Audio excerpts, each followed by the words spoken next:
per als amics i la família fins a la de Minguet. Va néixer a Museros el 2 de desembre de 1912 i va viure tota la vida en el poble, en el carrer Mestre Climent. Va faltar el 20 de febrer del 2004.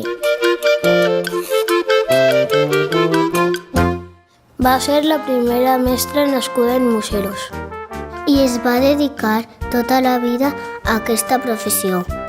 Va treballar de mestra en molts pobles de la comunitat. Va opositar 2 vegades per a ser mestra.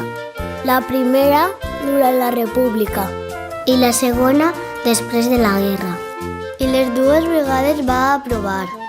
Molts xiquets i xiquetes del poble que ara ja són adults la recorden amb alegria.